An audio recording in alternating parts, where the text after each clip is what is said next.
कौन कौन सी शर्तों पर सीज फायर हुआ है नहीं पता। ऑन टेबल नहीं आ पाए। जब कोई भी चीज़ हुई ही नहीं तो सब विपक्ष सवाल क्यों ना पूछे। डीजीएमओ ने किससे पूछ कर किया? क्या राष्ट्रपति ने उसको निर्देश किया सीज फायर के लिए? क्या कैबिनेट ने कोई डिसीजन दिया? आप ऑल पार्टी मीटिंग से भी भाग गए। आप संसद का सत्र भी नहीं बुलाएंगे। आप बिहार में जाके वोट मांगेंगे। आप बॉम्बे में कलाकारों से मिलेंगे। आप केरल में जाके हंसी ठिठोली करेंगे। आप ऑपरेशन सिंदूर के बड़े बड़े पोस्टर लगाकर देश में वोट मांगेंगे पुलवामा की तरह, और विपक्ष सवाल भी ना पूछे। प्रोपेगेंडा को फ्यूल देने का काम तो सबसे पहले मोदी जी ने किया। हाँ।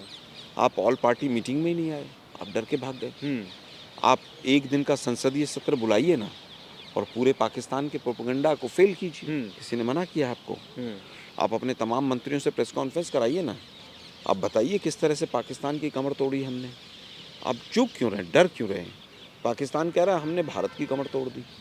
पाकिस्तान कह रहा है कि हमने 71 की लड़ाई का बदला ले लिया। वो अपना विशेष सत्र भी बुलाते हैं। आपको किसने रोका है? आज हालत यह है कि आप जो चिल्ला चिल्ला के अमित शाह जी पीओके के बारे में संसद में बोलते थे कि हम पीओके लेकर रहेंगे, हम जान दे देंगे, आज हालत यह है कि आपकी एक प्रेस कॉन्फ्रेंस करने में जान निकल रही है। देश के प्रधानमंत्री, रक्षा मंत्री, गृह मंत्री, विदेश मंत्री एक प्रेस कॉन्फ्रेंस नहीं कर पा रहे हैं। साथियों नमस्कार। जब से भारत और पाकिस्तान के बीच कॉन्फ्लिक्ट एंड हुआ है और सीज फायर का ऐलान हुआ है, तब से भारतीय जनता पार्टी के नेताओं की तरफ से तमाम इस तरीके के बयान आ रहे हैं जो कि अपमानजनक माने जा सकते हैं, कुछ सेना के लिए, कुछ उन लोगों के लिए जो कि उस त्रासदी से गुजर के आए, अपने परिवारों को उन्होंने ख़त्म होते हुए देखा है। इसी तरह का बयान भारतीय जनता पार्टी के राजस्थान से राज्यसभा एमपी रामचंद्र जांगड़ा का भी आया। उन्होंने कहा कि उन महिलाओं में, जिन महिलाओं ने अपने परिवारों को खोया, उन महिलाओं में वीरांगना भाव नहीं था। इसी विषय पर चर्चा करने के लिए हमारे साथ मौजूद हैं कांग्रेस प्रवक्ता आलोक शर्मा जी। आलोक जी, बयानों में सिमिलैरिटी है कि जो लोग परिवारों को खो रहे हैं, जो लोग शौर्य दिखा रहे हैं, उन्हीं का अपमान किया जा रहा है। किस तरह से देख रहे हैं इस पूरी सिचुएशन को? देखिए, हमेशा से रहा है, बीजेपी ने कभी भी सेना का सम्मान नहीं किया है। आप कर्नल कुरैशी को आप बताते हैं कि वो आतंकियों की बहन है, वो मंत्री आज भी बना हुआ है। उसके लिए, उसको बचाने के लिए आप सुप्रीम कोर्ट तक लड़ाई लड़ रहे हैं। दूसरी तरफ जो जांगड़ा जी ने कहा, सांसद जी को थोड़ी सी भी लज्जा नहीं आई, वो क्या कह रहे हैं? मतलब आपकी इंटेलिजेंस फेलियर है। वो 4 आतंकवादी मारकर भाग गए, वो कहाँ हैं इसके ऊपर जवाब नहीं है। मतलब महिलाएं वहाँ पर, जो उनकी पत्नियां थी, वो अपने पति को बचाती या उन आतंकवादियों से लड़ती या क्या करती? मतलब कौन से वीरांगना भाव की बात कर रहे हैं? वो देवी अहिल्याबाई जी के प्रोग्राम में, माता जी के प्रोग्राम में कहीं पर थे कुछ जी। वो तो देवी अहिल्याबाई तो इस चीज़ के लिए भी नहीं थे। वो तो हमेशा से, उन्होंने तो बहुत अच्छा एडमिनिस्ट्रेशन उनका रहा, तमाम चीज़ें रही। खैर, हिस्ट्री का ज्ञान हो चाहे कोई और नॉलेज हो, बीजेपी के किसी नेता को कुछ नहीं रहता है। वो केवल किस तरह से हिंदू मुसलमान किया जाए, किस तरह से सेना का अपमान किया जाए, किस तरह से महिलाओं का अपमान किया जाए, ये उनके ब्लड में है, उनके डीएनए में है। आप देखिए, थोड़ा सा पीछे चलते हैं, 2014 से पहले के मोदी जी के भाषण उठा के देखिए। लाल आँख, लव लेटर, अमेरिका से क्यों बात करनी है, अमेरिका चौधरी क्यों है। आज हालत यह है कि आप जो चिल्ला चिल्ला के अमित शाह जी पीओके के बारे में संसद में बोलते थे कि हम पीओके लेकर रहेंगे, हम जान दे देंगे, आज हालत यह है कि आपकी एक प्रेस कॉन्फ्रेंस करने में जान निकल रही है। देश के प्रधानमंत्री, रक्षा मंत्री, गृह मंत्री, विदेश मंत्री एक प्रेस कॉन्फ्रेंस नहीं कर पा रहे हैं। पूरी तरह से मजाक बन गया है। आप दूसरी तरफ वोट मांगने निकलनी है। भावनात्मक सिंदूर के नाम पर आपने पूरी तरह से पोलराइजेशन शुरू कर दिया है। आप महिलाओं के बीच में चले गए हैं। आप सिंदूर के नाम पर वोट मांग रहे हैं। इतना दुर्भाग्यपूर्ण घटना है ये पूरी की पूरी। आप कहते हैं युद्ध नहीं हुआ, ट्रंप कहता मैंने सीज फायर करा दिया। अरे युद्ध नहीं हुआ तो सीज फायर कैसे? किस बात का? फिर आप कहते हैं कि नहीं, सीज फायर डीजीएमओज ने बात कर ली। यार, तुम्हारी सरकार इतनी कमज़ोर है कि डीजीएमओ जो भी बात करते हैं, मतलब डीजीएमओ रैंक का अधिकारी जो युद्ध करा देता है और वो सीज फायर करा देता है। आप इस देश की जनता को बिल्कुल मूर्ख समझते हैं। दुर्भाग्य ये है कि देश की जनता के ऊपर एक कपटी राष्ट्रवाद की चादर उड़ा दी गई है और मीडिया जगत, खास तौर पर जो गोदी मीडिया है, वो उसको प्रोपेगेट करता है। हम तो पूछना चाहते हैं, पठानकोट में जांच आई थी, आईएसआई जांच करने, वो जांच कहाँ गई? पुलवामा में 350 किलो आरडीएक्स आया, आज तक देश को ये नहीं पता चला कि वो गाड़ी कौन सी थी। मारुति थी, एम्बेसडर थी, इनोवा थी, क्रिस्टा थी, क्या था वो? किसी को नहीं पता। दर्शक आज बोलता हिंदुस्तान के सोचें वो गाड़ी का मालिक कौन था भाई? लेकिन सर जिस तरीके से लगातार कांग्रेस पार्टी सवाल उठा रही है कि 4 आतंकी वो क्यों नहीं पकड़े गए, या फिर ये सवाल कि एस जयशंकर ने जो बयान दिया वो कहाँ तक जायज़ था, या फिर ये तमाम सवालों को पाकिस्तानी मीडिया उठा रहा है और वहाँ से उठा के बीजेपी आईटी सेल लगातार चला रहे हैं कि देखिए ये जो बोल रहे हैं वो पाकिस्तान को फ्यूल दे रहा है, पाकिस्तान के प्रोपेगेंडा को फ्यूल दे रहा है। देखिए, प्रोपेगेंडा को फ्यूल देने का काम तो सबसे पहले मोदी जी ने किया। हाँ। आप ऑल पार्टी मीटिंग में ही नहीं आए, आप डर के भाग गए। आप एक दिन का संसदीय सत्र बुलाइए ना और पूरे पाकिस्तान के प्रोपेगेंडा को फेल कीजिए। किसी ने मना किया आपको?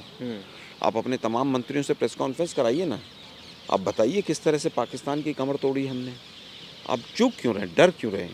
पाकिस्तान कह रहा है हमने भारत की कमर तोड़ दी, पाकिस्तान कह रहा है कि हमने 71 की लड़ाई का बदला ले लिया। वो अपना विशेष सत्र भी बुलाते हैं। आपको किसने रोका है? आप केवल सेना के पीछे खड़े होना चाहते हैं। आपकी फेल विदेश नीति को आप विपक्ष के ऊपर डालना चाहते हैं। वहाँ का मीडिया तो ये भी चला रहा है कि पुलवामा और ये जो है पहलगांव, इसमें हमारा ही हाथ है, हमने ही करा दिया है, सरकार ने ही करा दिया है। तो क्या हम उस पर विश्वास करें? उनका मीडिया तो ये भी चला रहा है कि एस जयशंकर ने पहले ही बता दिया था, कुछ नहीं, छुटपुट होना था। वो पवन खेड़ा जी ने चलाया भी उसका वीडियो।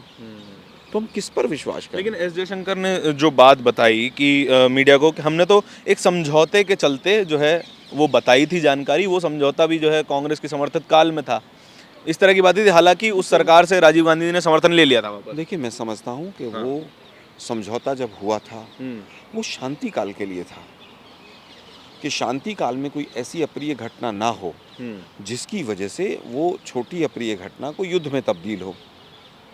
उस चीज़ की आपस में एक दूसरे को इन्फॉर्मेशन देंगे। अरे भाई, अब तो युद्ध जैसे हालात थे। आज तो हालात ये थे कि आपके वो 26 जाने लेकर चले गए टेररिस्ट, आपके ड्रोन फ्रोन सब रखे रह गए। कहाँ चले गए वो आतंकवादी, किसी को नहीं पता है देश को। पुलवामा पर हमने पिछले वाक़ये में छोड़ा था, पुलवामा की जांच कहाँ तक पहुँची, क्या देश जानता है? एनआईए की जांच चल रही थी। अरे भाई, क्या आपने वो एनआईए की जांच अपनी संसद तक में भी रखी? क्या उसका डोजियर बना के पाकिस्तान को दिया? आज जो तमाम सांसद विदेशों में जा रहे हैं, अगर उनको भी पास भी एक कॉपी होती कि साहब इन्होंने 2019 में भी पुलवामा के टाइम पे ऐसा किया था, तो क्या हमें मदद नहीं मिलती हमारे सांसदों को? लेकिन आप क्यों छुपाना चाहते हैं तमाम चीज़ों को? सरकार ने एक बार भी क्यों नहीं बोला कि ट्रंप झूठ बोल रहा है? इसका मतलब कुछ ना कुछ दाल में खिचड़ी पक रही है। ट्रंप की जो राजनीति रही है, जो हमने उनके पिछले टेन्योर में भी देखा, इस टेन्योर में भी देखा कि वो ज़बरदस्ती के चौधरी बनने की कोशिश करते हैं। कि यूक्रेन में वो चौधरी बनने की कोशिश कर रहे थे, इजराइल पैलेस्टीन के युद्ध में चौधरी बनने की कोशिश कर रहे थे। हालांकि उनको वो एक जो है टैक्टिकल सपोर्ट पहुंचाते हैं। भारत में तो उनका ऐसा कोई लेना देना है नहीं। नमस्ते मोदी किसने किया था? नमस्ते ट्रंप किसने किया था? हाउडी मोदी किसने किया था? ये सारे संघी जो हैं ट्रंप के लिए हवन करते घूम रहे थे कि ट्रंप बन जाए। ट्रंप आ गया तो इन्होंने मिठाइयाँ लड्डू बांटे थे बीजेपी वालों ने। अब कहते हैं साहब ट्रंप बड़ा ख़राब आदमी है। ट्रंप ने पाकिस्तान की सरेआम मदद की।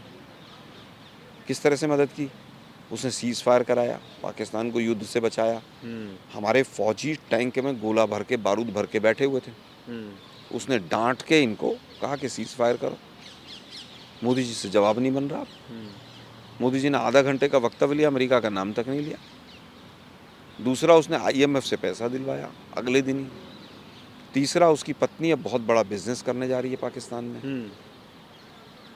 इतनी चीज़ें वो पाकिस्तान के पक्ष में कर रहा है। आपके लिए क्या किया उसने? आपके तो तमाम नागरिकों को पैरों में, हाथ में बेड़ियां, हथकड़ियां डाल के भेजा था 4 महीने पहले, 3 महीने पहले। पाकिस्तान के किसी नागरिक को देखा उसने भेजा? आप कहते हैं my dear friend Donald Trump. अरे क्या आप, मेरे खून की जगह वो क्या बह रहा है? वो सिंदूर बह रहा है। अरे भाई, पानी दिखा हमें तो, और ऐसा लगा कि ट्रंप का फ़ोन आया और पानी जम गया। अडानी का व्यापार ऑपरेशन सिंदूर पर भारी पड़ा, ऐसा दिख रहा है। लेकिन सर, अब जिस तरीके के इल्ज़ाम तमाम सरकार पे आपकी पार्टी और तमाम विपक्ष लगा रहा है, सवाल विपक्ष पे ये खड़ा हो जाता है आके कि जो विपक्ष एकदम मजबूती से संकट की घड़ी में सरकार के साथ, देश के साथ खड़ा था, जैसे ही सीज फायर हुआ वो वापस उसी मोड में आ गए कि नहीं अब तो जवाब देना पड़ेगा आपको। नहीं, सीज फायर गलत तरीके से हुआ। सीज फायर विदेश के लेकिन जरूरत तो थी। सीज फायर अगर ना इसका होता, निर्णय कौन लेगा? अगर सीज फायर ना होता तो बहुत कोलैटरल डैमेज होता दोनों तरफ। अरे भाई, फिर पीओके को हम कल ही वापस ले आएंगे, फिर नारे क्यों देते हो आप? सीज फायर हुआ, आप बताते कि साहब सीज फायर हुआ, ये शर्तें थी। ट्रम्प अनाउंस कर रहा है। क्या आज भी देश को पता चला कि सीज फायर के क्या कौन कौन सी शर्तों पर सीज फायर हुआ है? नहीं पता। ऑन टेबल नहीं आ पाए। जब कोई भी चीज़ हुई ही नहीं तो सब विपक्ष सवाल क्यों ना पूछे? डीजीएमओ ने किससे पूछ कर किया? क्या राष्ट्रपति ने उसको निर्देश किया सीज फायर के लिए? क्या कैबिनेट ने कोई डिसीजन दिया? आप ऑल पार्टी मीटिंग से भी भाग गए। आप संसद का सत्र भी नहीं बुलाएंगे। आप बिहार में जाके वोट मांगेंगे। आप बॉम्बे में कलाकारों से मिलेंगे। आप केरल में जाके हंसी ठिठोली करेंगे। आप ऑपरेशन सिंदूर के बड़े बड़े पोस्टर लगाकर देश में वोट मांगेंगे पुलवामा की तरह, और विपक्ष सवाल भी ना पूछे। हम तो यही पूछ रहे हैं, 4 आतंकवादी बच के कैसे निकल गए, इसमें बताइए क्या गलत है? हम पूछ रहे हैं कि वो आतंकवादी गए कहाँ, कौन पकड़ेगा? क्या पाकिस्तान की जिम्मेवारी है? लेकिन 100 से 150 किलोमीटर वो अंदर आए और धर्म पूछ के मार के चले गए। आपका कोई भी वहाँ पर 2000 के करीब सेनानी थे वहाँ पर हमारे, एक पुलिस वाला भी क्यों नहीं था? भाई सर, सिक्योरिटी आपके पास है, सब कुछ आपके पास है, फिर आप बड़े बड़े भाषण देते हैं। हम तो पूछना चाहते हैं, शिमला समझौता। किरेन रिजिजू ने पहली ऑल पार्टी मीटिंग के बाद बाहर आके तो मीडिया को खुले में बताया अभी कि हाँ सिक्योरिटी लैप्स तो था, हम उतनी जिम्मेदारी तो ले रहे हैं। लेकिन सर जहाँ तक वो 4 आतंकियों की बात है कि जिन्होंने हमले को अंजाम दिया, वो भले भाग गए हों, लेकिन हमारी सेनाओं ने उनके जो है हेडक्वार्टर्स उड़ाए, उन 9 आतंकी ठिकानों को उड़ाया। पहले तो हमने लॉन्च पैड्स जो है निस्तनाबूद किए थे, अब तो हेडक्वार्टर्स पे हमला है, ज़्यादा बड़ी चोट दी है हमने आतंक को। हेडक्वार्टर्स तो पाकिस्तान की सरकार फिर बनवा देगी, आईएसआई फिर बनवा देगा, आर्मी फिर पैसा दे देंगे, फिर क्या करेंगे आप? हेडक्वार्टर जो हैं वो इमारत नहीं है, उन आतंकवादियों का माइंड सेट है। क्या हम उतनी कमर तोड़ पाए कि उनके माइंड सेट को बदल दें? क्या पाकिस्तान घुटनों पे आया? वो तो कह रहा हम जीते हैं, हम जश्न मना रहे हैं। वो तो आप मुझे बताइए, शिमला समझौता, मतलब आप कहना चाह रहे हैं कि हम जो नैरेटिव वॉरफेयर है उसमें हम हार गए हैं। भले ही हमारी सेना ने जितनी भी उपलब्धियां हासिल करी हो, नैरेटिव वॉरफेयर हम हार गए। हमारी सेना ने मुंह तोड़ जवाब दिया, पाकिस्तान की कमर तोड़ी, आतंकवादियों की कमर तोड़ी। सरकार झुक गई, सरकार अमेरिका के सामने झुक गई, सरकार ने हमारी सेना के मनोबल को तोड़ा। आप केवल भाषणबाजी, बयानबाजी और तुकबंदी करते रहिए। 22 मिनट में हमने 22 का बदला लिया। क्या प्रधानमंत्री महोदया, जब 22 मिनट में बदला ले सकते हैं तो वॉर को 2 दिन चलने देते, 2-3 टुकड़े कर देते। पिछले 10 साल से बलूचिस्तान चिल्ला रहे थे आप, क्या हुआ? ये तो बलूचिस्तान को अलग करने का बहुत अच्छा मौका। बलूच लिबरेशन आर्मी ने एक वीडियो भी जारी किया कि हम भारत के साथ हैं। मैं कह रहा हूँ उसके बाद भी आपने क्या किया? आपने सीज फायर। फिर आप कह रहे हैं कि 3 दिन जो युद्ध चला, आप कह रहे हैं 48 घंटे से बातचीत चल रही थी। मतलब 1 दिन बाद ही आपने बातचीत शुरू कर दी थी। ऐसी क्या मजबूरी थी? ट्रंप का ऐसा क्या दबाव था आपके ऊपर? क्या अडानी का कोई दबाव था? क्या अडानी के रिलायंस की कोई फैक्ट्रियों का कोई दबाव था? ट्रेड के बारे में तो ट्रंप लगातार बात कर रहे हैं कि हम ट्रेड रोक देंगे अगर आप वॉर नहीं रोकेंगे तो। 8 बार उन्होंने कहा कि मैंने मीडिएशन किया, मैंने कराया। आपके अंदर हिम्मत नहीं, आप बोलते हैं, झूठ बोल रहे हैं आप। सरकार की तरफ से कोई आधिकारिक बयान हो, कोई चिट्ठी लिखी हो कि ट्रंप साहब आप ऐसा ना करें, इसका मतलब ट्रंप सच बोल रहे हैं, आप डर रहे हैं उनसे। ऊपर से विदेश मंत्री ने पेपर लीक कर दिया डिफेंस का, आतंकवादियों को आपने पेपर लीक कर दिया। आप पाकिस्तान पे भरोसा करते हैं? आपने अपने ही जवानों को, अपने फाइटर प्लेन्स को, फाइटर पायलट्स को खतरे में डाल दिया। ये तो देशद्रोह, राजद्रोह है। आप मिले हुए थे क्या आतंकवादियों से? आतंकवादियों को निकलने का मौका दे दिया आपने। क्यों भाई? किससे पूछ कर दिया? जयशंकर जी, आप केवल ये बताइए, आपको ये करने के लिए मोदी जी ने कहा होगा जरूर। आप बताइए किसने कहा आपको? आखिरी सवाल में वापस आना चाहता हूँ विषय पर ही कि सीज फायर के बाद से लेके अब तक एक तरफ सवाल उठाने वाले हैं, दूसरे तरफ ऐसे नेताओं के बयान हैं जो कि अपमानजनक हैं। विजय शाह कुछ बोल देते हैं, उप मुख्यमंत्री कुछ बोल देते हैं, राज्यसभा सांसद बोल देते हैं, और हरियाणा के ही एक प्रोफेसर हैं अली खान महमूदाबाद, उनको अरेस्ट कर लिया जाता तुरंत, लेकिन कोई भी एक्शन इन तीनों नेताओं के बारे में नहीं आते हैं सामने। देखिए, यही नया भारत है। ये जाति देखकर, धर्म देखकर, पार्टी देखकर एक्शन लेता है। आप कितने भी भ्रष्टाचार के आपके ऊपर आरोप लगे हों, आप बीजेपी ज्वाइन कर लिए, सारी जांच बंद हो जाएंगी।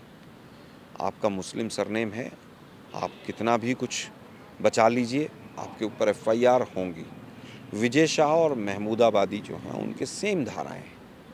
वो छुट्टा घूम रहा है और ये यहाँ पर जेल के अंदर हैं। देशद्रोह के आरोप लगे हैं इनके ऊपर। जबकि सवाल ही उठा रहे हैं कि नहीं, सवाल उठाना तो अब देश में गुनाह हो गया है। आप सवाल नहीं उठा सकते। आप सवाल उठाएंगे तो आप देशद्रोही कहलाएंगे।